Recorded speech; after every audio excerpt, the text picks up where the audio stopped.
नमस्कार दोस्तों, स्वागत है आप सभी के सौराज क्लासेस में। आज है डे 7 और हम पढ़ रहे हैं मैथ में परसेंटेज। आज है डे 7 और मैथ में पढ़ रहे हैं परसेंटेज।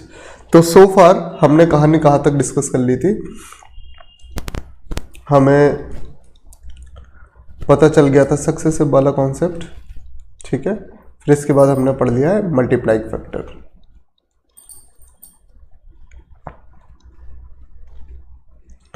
और मल्टीप्लाइंग फैक्टर के बाद हमने कुछ क्वेश्चंस भी लगा लिए हैं। आज थोड़े से एडवांस क्वेश्चंस लगाएंगे मल्टीप्लाइंग फैक्टर के, ठीक है। आज जो एडवांस क्वेश्चन लगाएंगे फिर इसके बाद हम अगला पढ़ेंगे, वो हम वीडियो के लास्ट में आपको बताएंगे, ठीक है। और उसका कुछ हम आपको एक बार दिखा भी देंगे क्या चीज़, किस चीज़ के बारे में पढ़ने वाले हैं अपन लोग, और फिर वो चीज़ होगी कैसी, क्या वो सारी चीज़ें। आप एक काम करिए, आप प्रीवियस ईयर क्वेश्चन देखिए, आपको बिल्कुल यही क्वेश्चन देखे रखे हुए मिलेंगे, क्योंकि हम प्रीवियस ईयर के हिसाब से ही चल रहे हैं। प्रीवियस ईयर एक बहुत अच्छा सोर्स है in order to know the type of a language, type of a exam. हाँ, तो पहला क्वेश्चन ये आता है, क्वेश्चन नंबर फर्स्ट। ये क्या बोलता है, water tax is increased by 20%, कि मतलब जल के कर में 20% की वृद्धि हुई। कितनी वृद्धि हुई? 20% की। किसमें? टैक्स में। कितने की? 20% की वृद्धि हुई, ठीक है। Consumption is decreased by, consumption कितना डिक्रीज हुआ? 20% से। जो उसका कंजप्शन है वो कितना डिक्रीज हो गया? 20% से डिक्रीज हो गया, ठीक है। द इंक्रीज और डिक्रीज इन एक्सपेंडिचर, देखो तो व्यय में वृद्धि या कमी कितनी होगी, मतलब एक्सपेंडिचर। या तो कुछ बढ़ा होगा या तो कम हुआ होगा, बताइए क्या हुआ। अब इसके लिए हमें एक नॉर्मल फॉर्मूला लगता है, वो देखिए। नॉर्मल फॉर्मूला क्या है, अब आप इस तरीके से देख लिए, expenditure equals to tax. Tax किस पे लगेगा? जो कंजम्पशन करेंगे हम उस पे। Tax equals to consumption. Tax में क्या हुआ? 20% का इंक्रीमेंट हुआ और कंजम्पशन में 20% से डिक्रीमेंट हो गया। ये दोनों चीज़ें अपन लोगों को देखने को मिल रही है। अब देखो ये वैल्यूज़ क्या है, बड़ी सिंपल से वैल्यूज़ हैं। तो इन बड़ी सिंपल सी वैल्यूज़ को हैंडल किस तरीके से कर सकते हैं? अब हम इस क्वेश्चन को दो तरीके से हैंडल करेंगे। पहला होगा सक्सेसिव मेथड और दूसरा होगा मल्टीप्लाइंग फैक्टर। आई होप आपको ये चीज़ क्लियर होगी क्या होता है मल्टीप्लाइंग फैक्टर।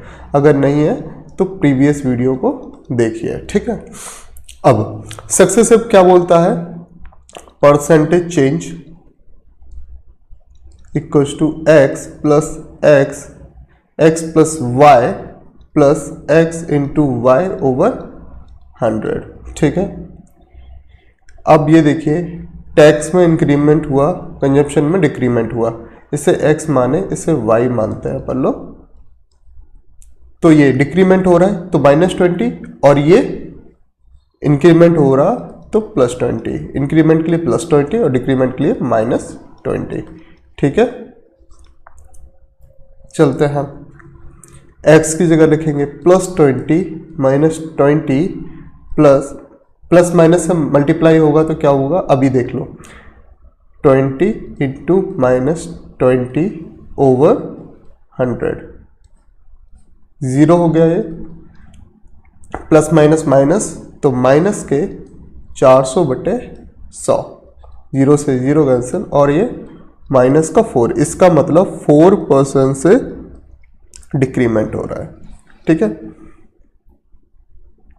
4% से डिक्रीमेंट हो रहा है।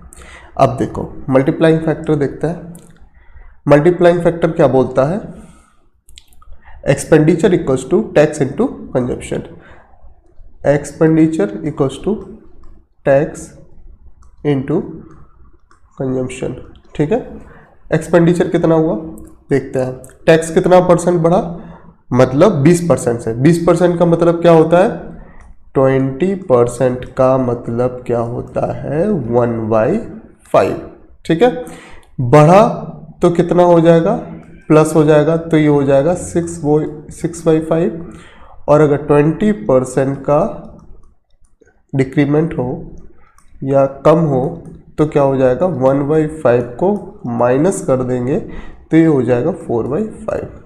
तो ये हो गया 6/5 इंटू 4/5। ठीक है, 5/5 जा नीचे हो गया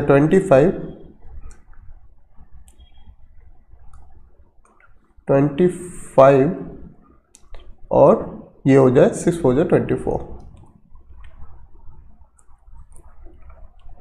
ठीक है, इसका मतलब क्या हुआ, नीचे वाली वैल्यू आप लोगों को पता है ये हो रहती है ओल्ड वैल्यू।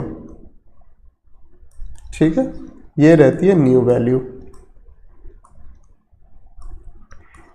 अब मुझे आप लोग ही बताइए, न्यू वैल्यू ज़्यादा है कि old value? Obviously old value. तो इसका मतलब न्यू वैल्यू आते आते कुछ डिक्रीमेंट हुआ है। ठीक है, कितने का डिक्रीमेंट हुआ, 1 का।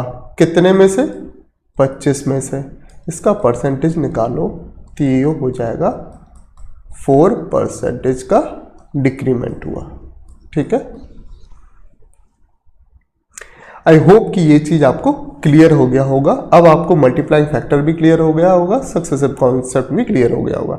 4% डिक्रीमेंट यहाँ आ रहा था, 4% डिक्रीमेंट यहाँ आ चुका है और आपका ऑप्शन भी 4% डिक्रीमेंट ही बोल रहा है। ठीक है, होप कि ये बात समझ में आई। अगर ये चीज समझ में आ गई है तो आगे बढ़ते हैं और दूसरे क्वेश्चन की ओर बढ़ते हैं। ठीक है, अब ये क्वेश्चन क्या कह रहा है, ब्लेज लॉस्ट, मतलब किसी एक गांव में बाढ़ आई, उसने 12% बकरियों को खो देता है। A blaze lost 12% of its goats in a flood and 5% of the remainder या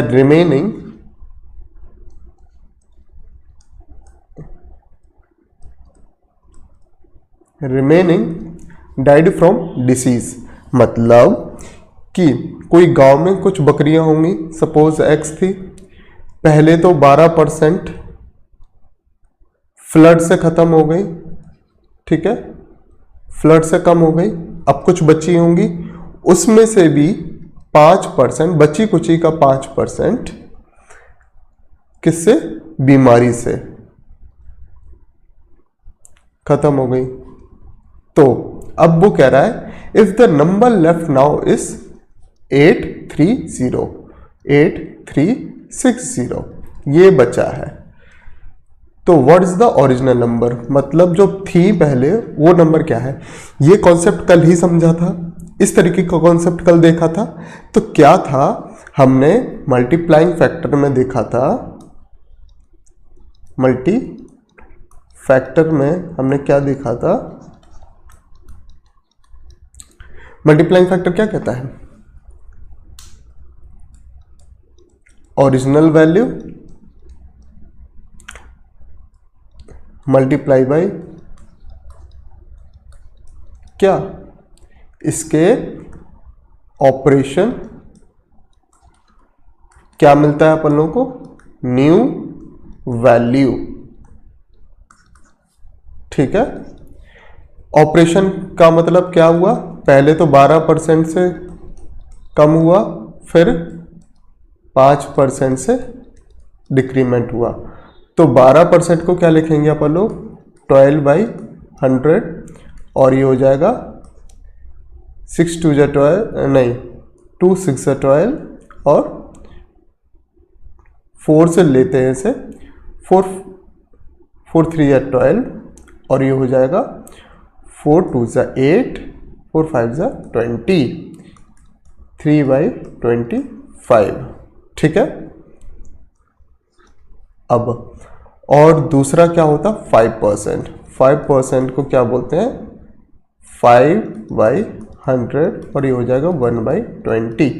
तो डिक्रीमेंट हो रहा है तो ये हो जाएगा 19/20 और डिक्रीमेंट हो रहा है तो ये हो जाएगा 22/25। तो क्या हो रहा था, ओरिजिनल वैल्यू पता नहीं थी, जो पहले वैल्यू थी वो क्या बोल रहा है कि ओरिजिनल नंबर बताओ, डाइड होने के बाद ये सारी चीजें घटने के बाद कितना बची, 4360। 4360 तो बची, पहले 12% कम हुई, फिर बचे कुछ का 5% का, फिर जो कुछ बचा था उसका भी 5% कम हुई, तो वैल्यू हमें क्या मिली 8360। पहले कितनी वैल्यू थी x। अब मुझे बताओ x वैल्यू थी, कम हुई, तो इसका मतलब 22/25, फिर इसके बाद फिर से कम हुई 19/20, और कितना मिल गया अपन लोगों को, अपन लोगों को मिल चुका है 8360। आई होप ये सही हो, 8360। ठीक है, अगर आपको ये चीज क्लियर हो गई हो तो फिर आगे बढ़ता है। अच्छा, 22 और 19 का मल्टीप्लाई करो,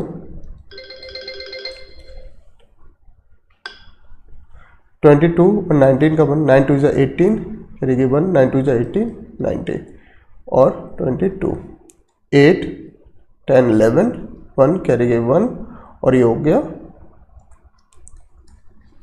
तो ये दोनों कट के, अच्छा ये जस्ट डबल है तो 20 टाइम्स में काम हो जाएगा, और इसका 20 क्या हो जाएगा, और ये क्रॉस मल्टीपल में 25, 20 टू 2 जा 4, 400 इंटू 25, ये हो जाएगा 25 और 4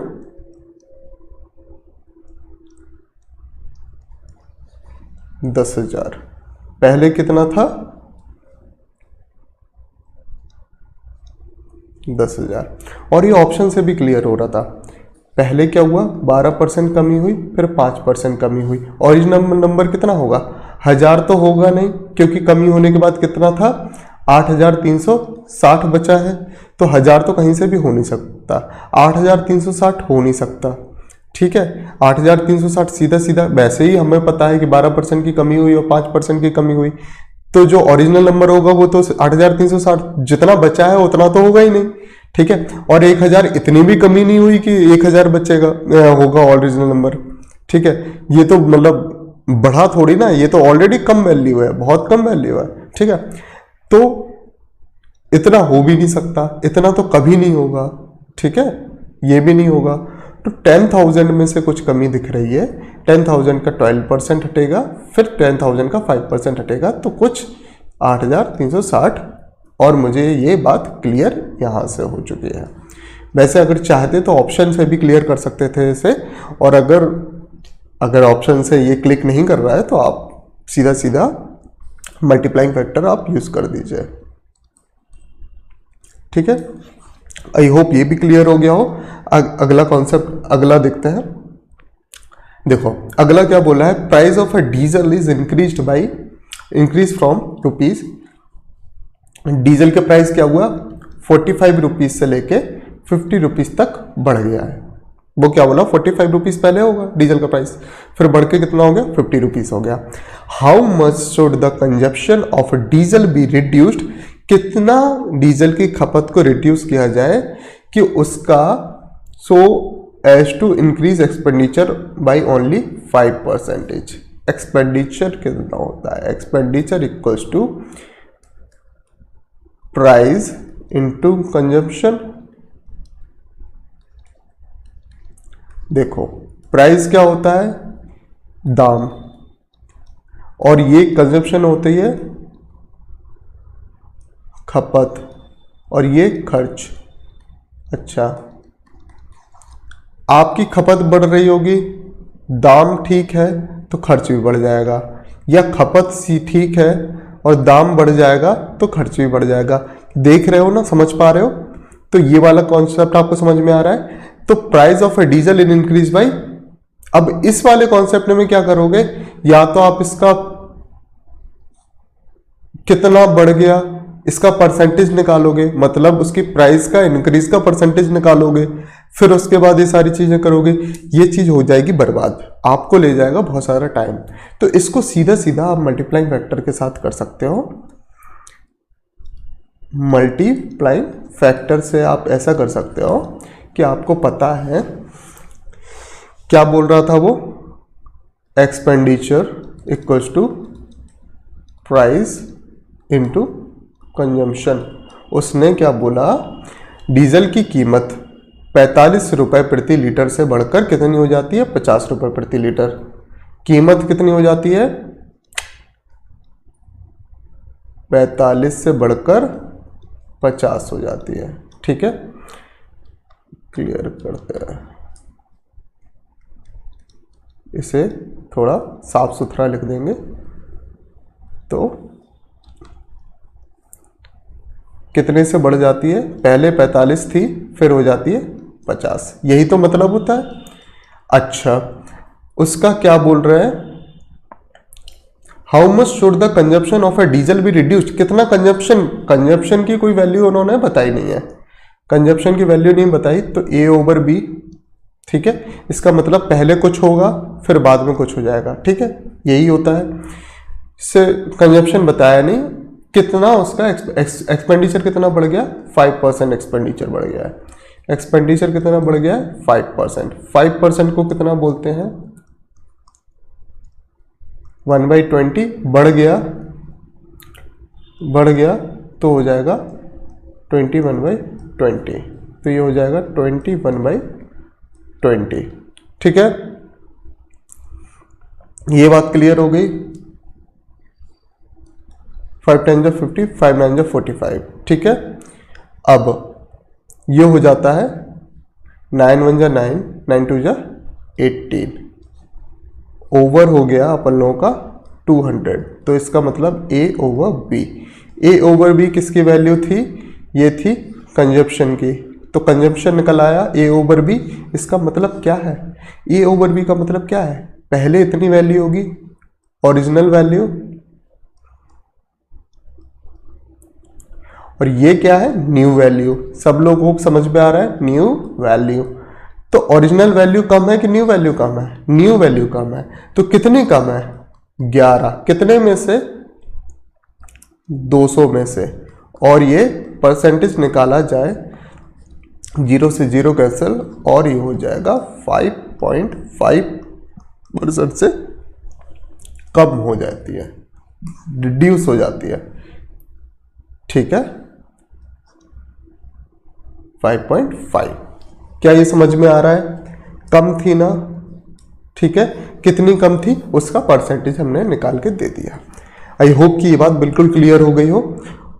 ठीक है, अगला फिर क्वेश्चन देखते हैं, और ये चीज को बिल्कुल से तहस नहस कर डालते हैं। ठीक है, और ये कॉन्सेप्ट खत्म ही होने वाला है लगभग। ठीक है, if the cost of sugar is increase by 20%, then by what percent the family should reduce the consumption for maintaining the same expenditure।